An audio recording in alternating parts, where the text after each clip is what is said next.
God did walk among men. When the Messiah became incarnate, that is, in flesh, God manifested himself, we beheld his glory. The glory is of the only begotten of the Father, John 1:14.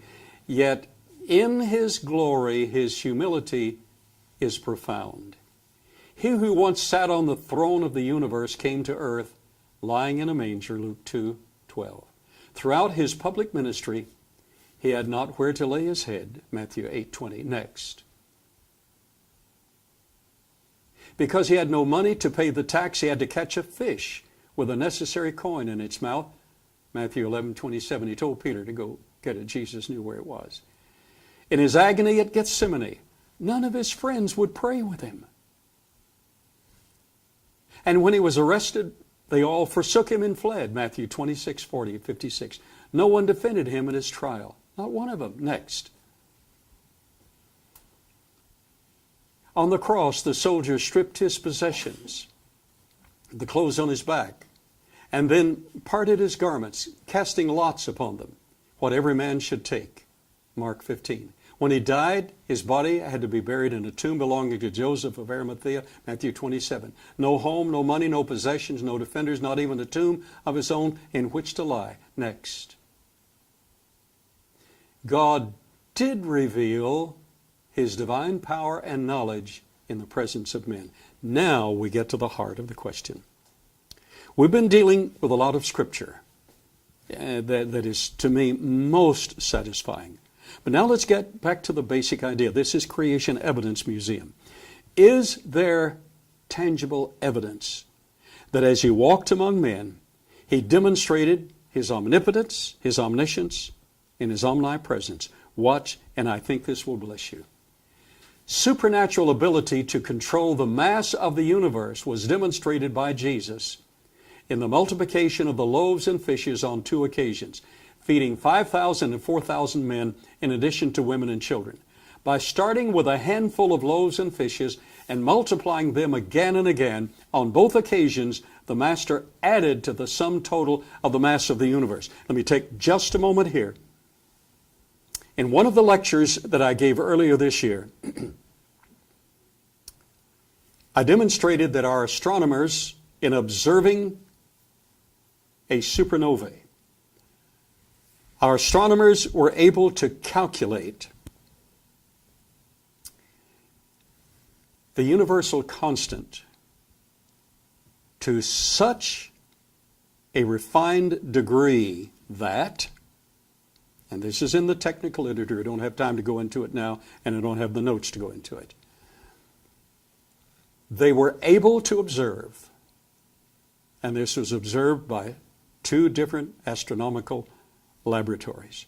They were able to observe that the universal constant could be demonstrated to be refined to such a degree that if we added or subtracted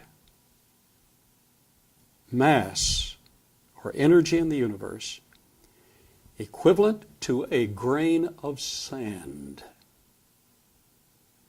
it would imbalance the 200 other precise parameters that are refined for the universe to function.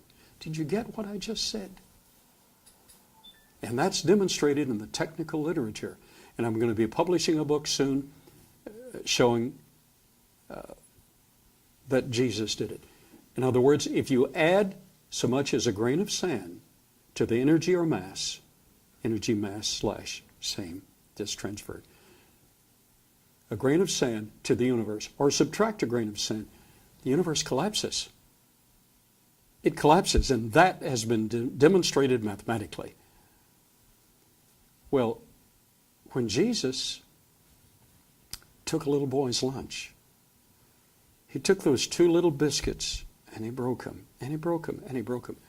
He added to the sum total of the mass of the universe, which required simultaneously that he also adjust the other 200 precise parameters. The mass of the proton, the mass/velocity of the electron. Those are just two of the 200 plus parameters. Volumes have been written like that. It's called the anthropic principle. I have a copy on my desk. Those 200 parameters, 200 plus parameters. You can't change one or the universe collapses from functioning. So Jesus had to adjust all of those every time he broke another biscuit and multiplied. I mean, he's awesome. So, by starting with a handful of loaves and fishes and multiplying them again and again on both occasions, not just once. Oh, I love it. I love it. He didn't just do it once. He said, well, let me show you. I can do it again. And he did it again on both occasions. The Master added to the sum total of the mass of the universe. That's omnipotence. God has demonstrated He's with us by His power, number one. And at the same time, knowing how to adjust everything else, knowing how to multiply them, that's omniscience. Tell me, how do you multiply loaves and fishes? Oh, it's real simple. Just use a credit card. Uh-oh. Won't work. You got to pay for that. You haven't multiplied a thing except the interest on it. Anybody here know how to multiply loaves and fishes and add to the sum total of the mass of the universe? Carson, you're a smart man. You're married to a school teacher. Does she know how to multiply loaves? She bakes. I know she bakes good biscuits. Can she add to the sum total of the mass of the universe? Not that he knows of. Okay. Well, just illustrating the point. Wow. So we've demonstrated His omnipotence, His omniscience, and He walked with us. And by the way, I know Him on a first name basis.